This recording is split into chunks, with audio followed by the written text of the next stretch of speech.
Hello there. How are you? I hope you're very well today. It's raining here in California. I wonder how it is with you. My name is Gildart Jackson, and this is Fireside Reading, where I sit in front of the fire every day at 5 Pacific, and I read a chapter or two of a classic old book. And in the course of our doing this, we've read many chapters of many great books. I think we're on about book 14 now. And we've read Dickens, Austen, Conan Doyle, a lot of wonderful old books. You can find them all on the YouTube channel Fireside Reading. All of the chapters are uploaded, and you can watch or listen at your leisure. We are currently in the middle of Moby Dick, and we've come to a humdinger of a chapter. I hope I do it justice.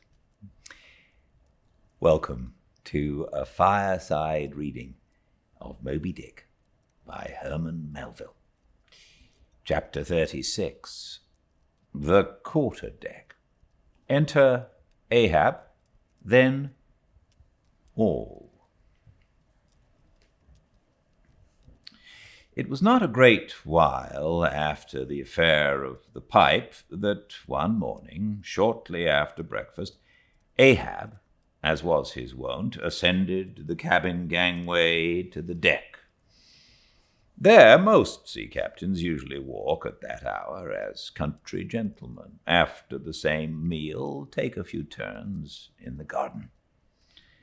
Soon his steady ivory stride was heard, as to and fro he paced his old rounds upon planks so familiar to his tread that they were all over-dented, like geological stones, with the peculiar mark of his walk. Did you fixedly gaze too upon that ribbed and dented brow, there also you would see still stranger footprints, the footprints of his one unsleeping, ever-pacing thought.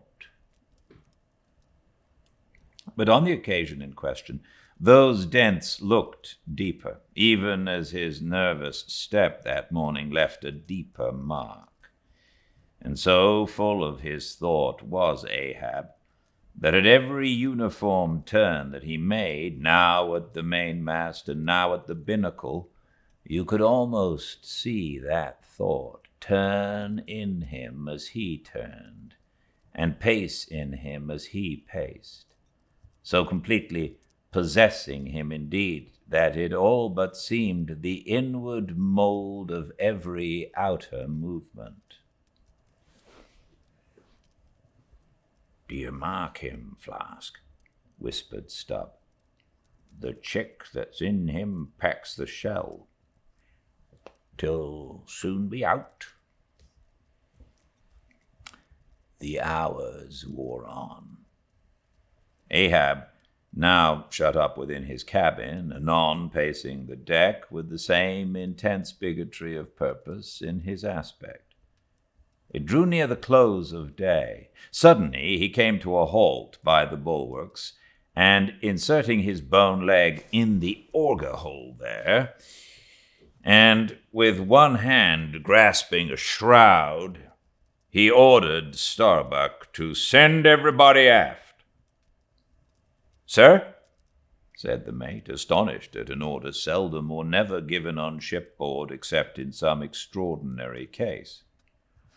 "Send everybody aft," repeated Ahab. "Mastheads there, come down." When the entire ship's company were assembled, and with curious and not wholly unapprehensive faces, were eyeing him, for he looked not unlike the weather horizon when a storm is coming up, Ahab, after rapidly glancing over the bulwarks, and then darting his eyes among the crew, started from his standpoint, and as though not a soul were nigh him, resumed his heavy turns. upon the deck. With bent head and half-slouched hat, he continued to pace, unmindful of the wondering, whispering among the men, till Stubb cautiously whispered to Flask that Ahab must have summoned them there for the purpose of witnessing a pedestrian feat. But this did not last long. Vehemently pausing, he cried, "What do you do when you see a whale, men?" "Sing out for him," was the impulsive rejoinder from a score of clubbed voices. "Good," cried Ahab, with a wild approval in his tones, observing the hearty animation into which his unexpected question had so magnetically thrown them. "And what do you do next, men?" "Lower away and after him." "And what tune is it ye pull to, men?" "A dead whale or a stove-boat?" More and more strangely and fiercely glad and approving grew the countenance of the old man at every shout, while the mariners began to gaze curiously at each other, as if marveling how it was that they themselves became so excited at such seemingly purposeless questions.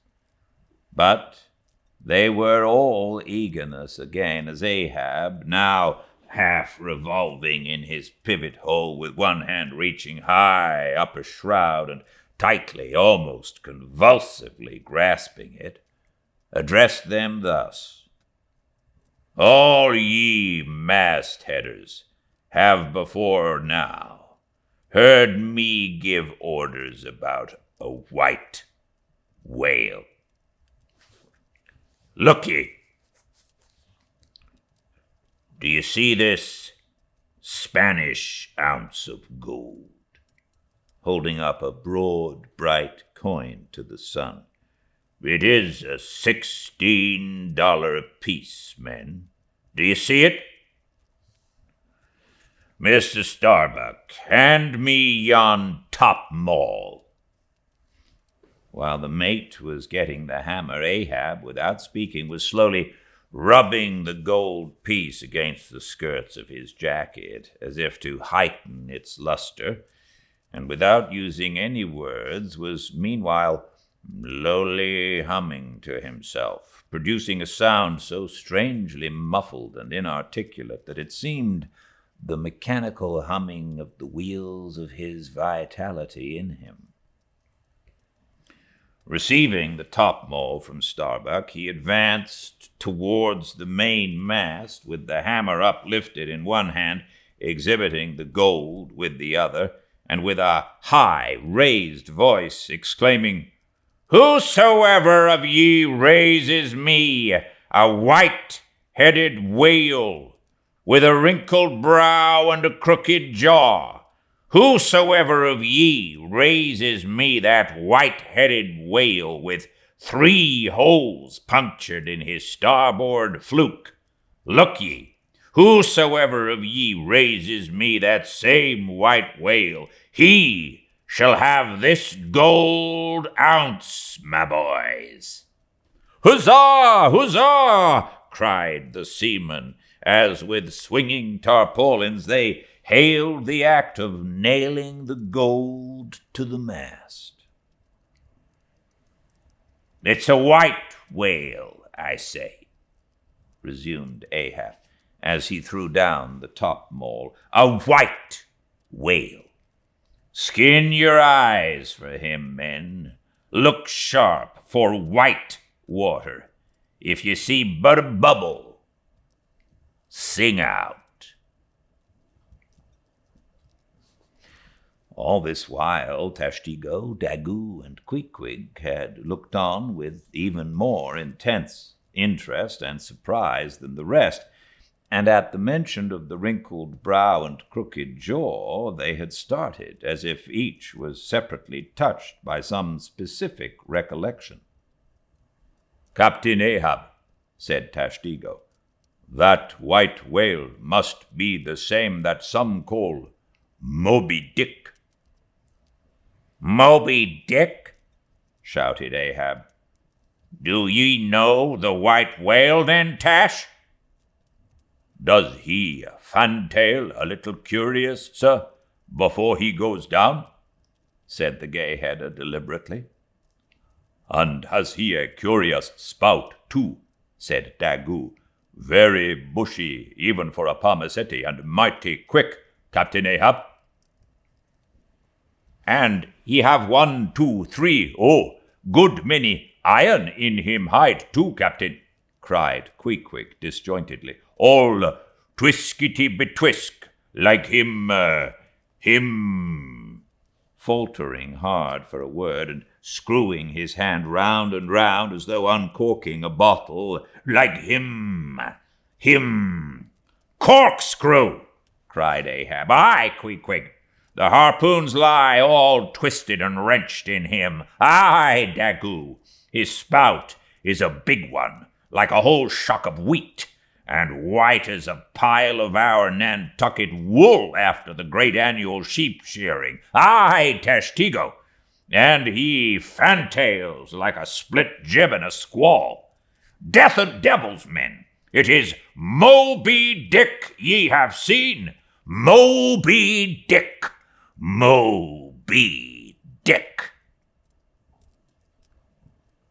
"Captain Ahab," said Starbuck, who, with stub and flask, had thus far been eyeing his superior with increasing surprise, but at last seemed struck with the thought which somewhat explained all the wonder. "Captain Ahab, I have heard of Moby Dick, but it was not Moby Dick that took off thy leg." "Who told thee that?"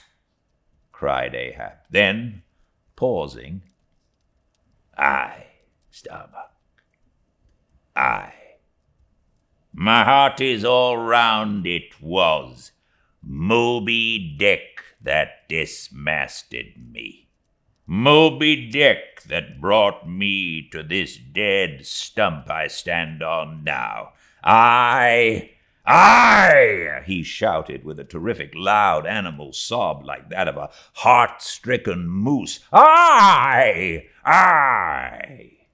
It was that accursed white whale that raised me, made a poor begging lubber of me forever and a day." Then, tossing both arms with measureless imprecations, he shouted out, "Aye, and I'll chase him round Good Hope, and round the Horn, and round the Norway Maelstrom, and round Perdition's Flames before I give him up. And this is what ye have shipped for, men, to chase that white whale on both sides of land and over all sides of earth, till he spouts black blood and rolls fin out. What say ye, men? Will ye splice hands on it now? I think ye do look brave." "Aye, shouted the harpooneers and seamen, running closer to the excited old man. "A sharp eye for the white whale, a sharp lance for Moby Dick. God bless ye!" He seemed to half sob and half shout. "God bless ye, men! Steward, go draw the great measure of grog. But what's this long face about, Mr. Starbuck? Wilt thou not chase the white whale? Art not game for Moby Dick?"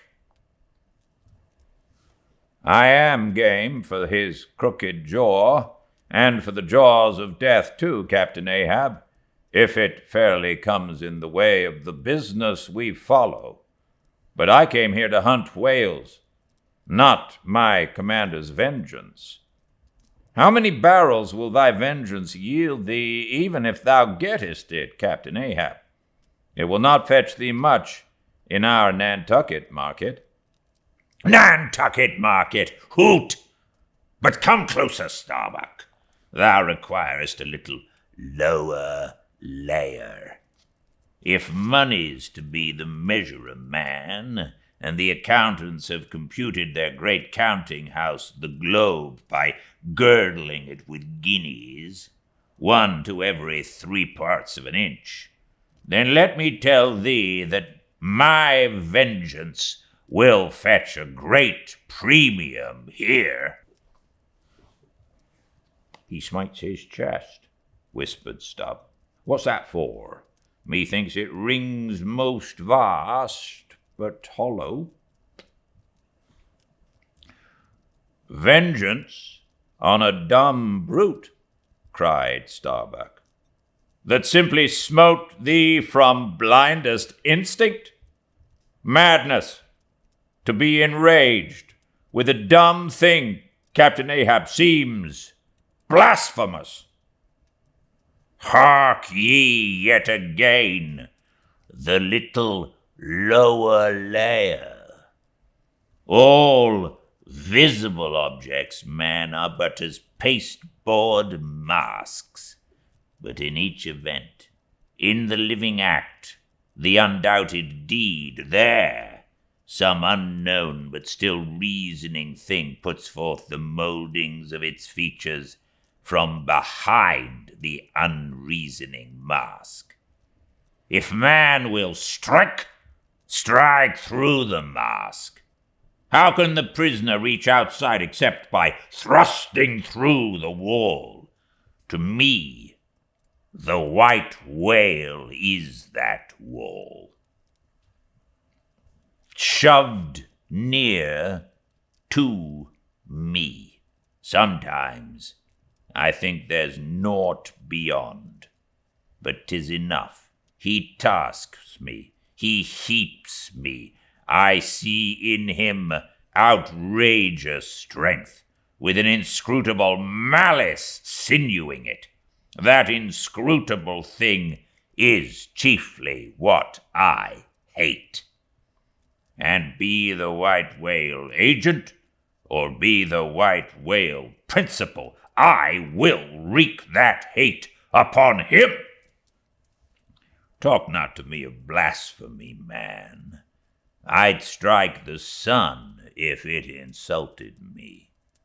For could the sun do that, then could I do the other, since there is ever a sort of fair play herein, jealousy presiding over all creations. But not my master, man, is even that fair play. Who's over me? Truth hath no confines. Take off thine eye. More intolerable than fiends' glarings is a doltish stare. So, thou reddenest and palest. My heat has melted thee to anger glow. But look ye, Starbuck, what is said in heat, that thing unsays itself. There are men from whom warm words are small in dignity. I meant not to incense thee. Let it go. Look. See yonder Turkish cheeks of spotted tawn, living, breathing pictures painted by the sun. The pagan leopards, the unrecking and unworshipping things that live and seek and give no reasons for the torrid life they feel. The crew, man, the crew. Are they not one and all with Ahab in this matter of the whale? See, Stubb, he laughs. See yonder Chilean, he snorts to think of it. Stand up amid the general hurricane. Thy one-tossed sapling cannot, Starbuck. And what is it? Reckon it. 'Tis but to help strike a fin. No wondrous feat for Starbuck. What is it more?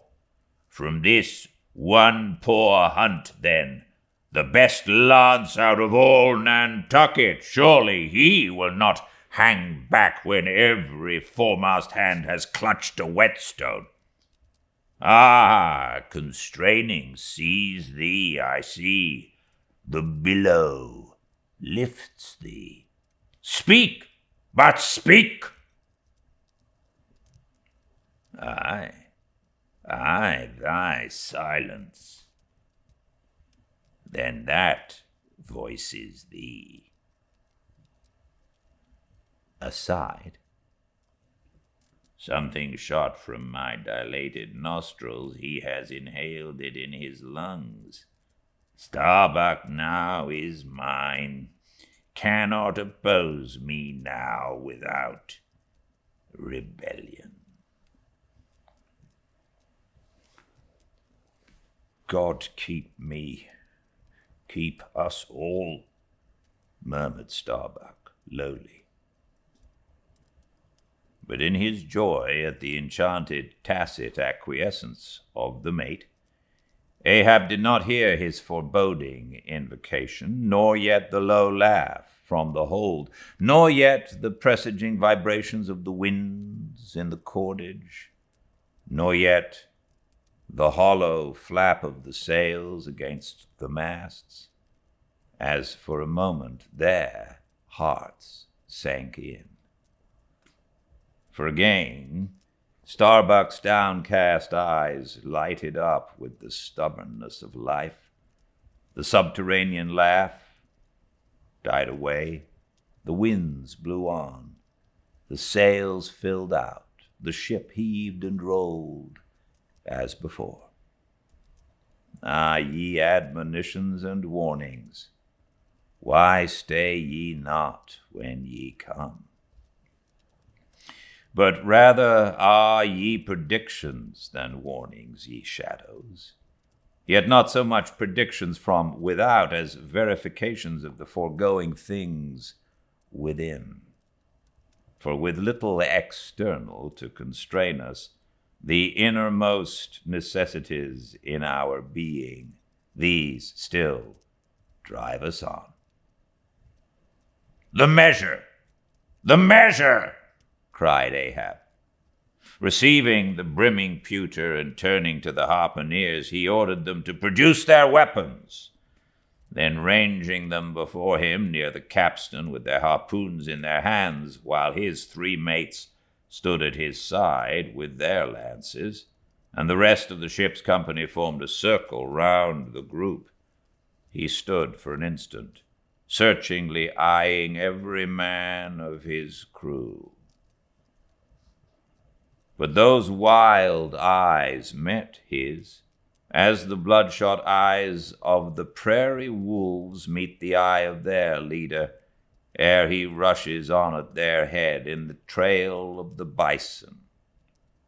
But alas, only to fall into the hidden snare of the Indian. "Drink and pass," he cried, handing the heavy charged flagon to the nearest seaman.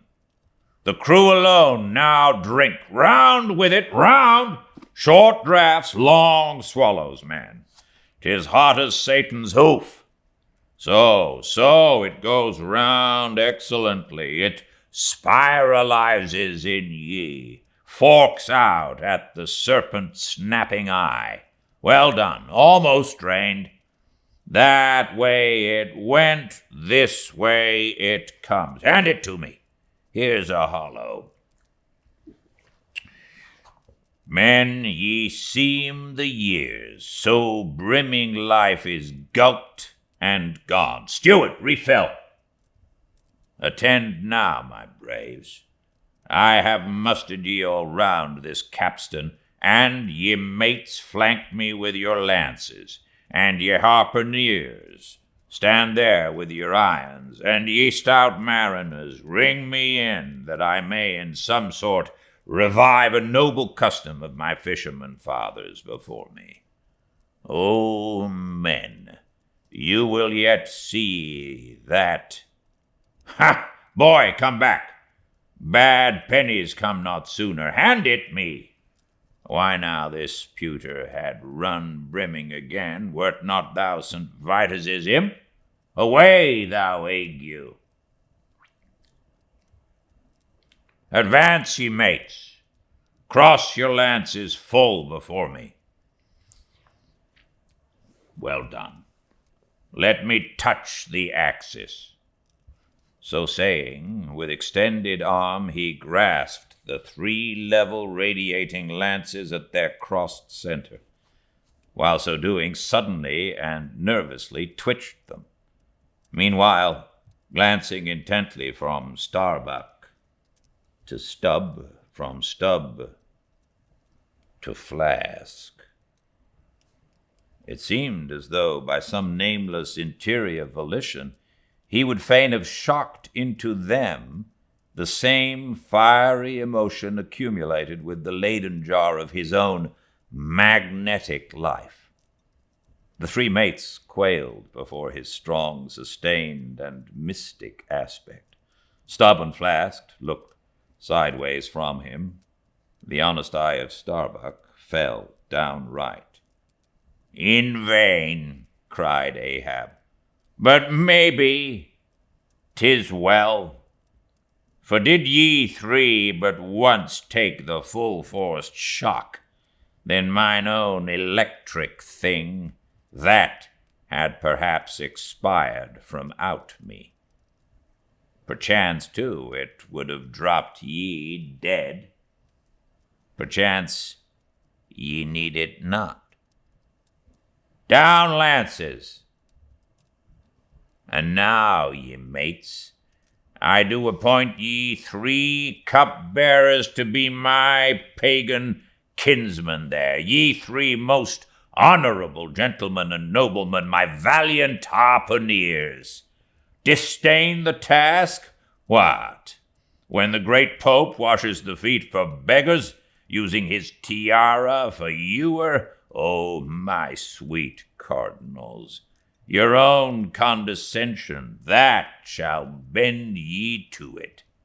I do not order ye, ye will it. Cut your seizings and draw the poles, ye harpooneers.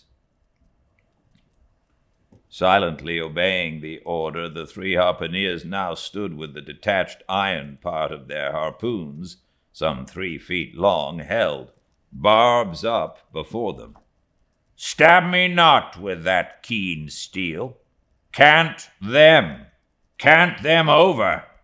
Know ye not the goblet end? Turn up the socket.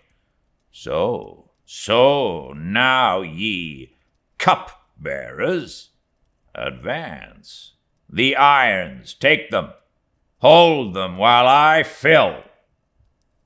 Forthwith, slowly going from one officer to the other, he brimmed the harpoon sockets with the fiery waters from the pewter.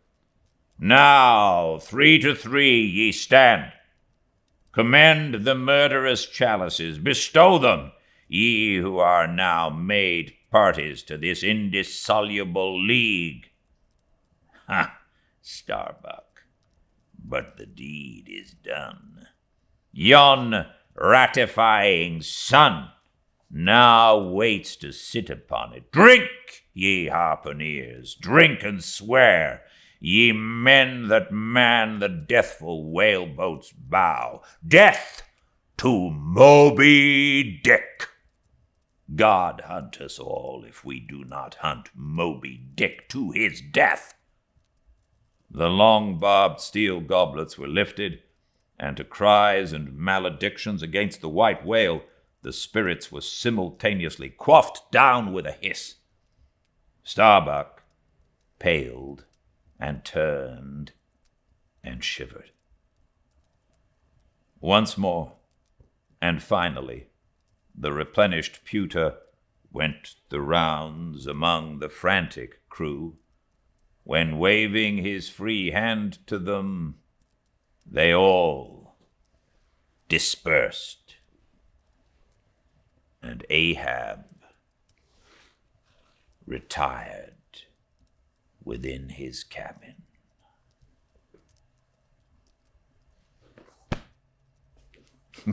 Thank you so much for joining me. I hope you're enjoying this book as much as I am, and I very much look forward to seeing you tomorrow, same time and place, 5 Pacific, at Fireside Reading on Instagram. And please check out the YouTube channel Fireside Reading, and if you would like, I would very much like it if you would subscribe and comment and like some of the videos there. I'd really appreciate that. Thank you all, and until I see you again, please be very well. Good night.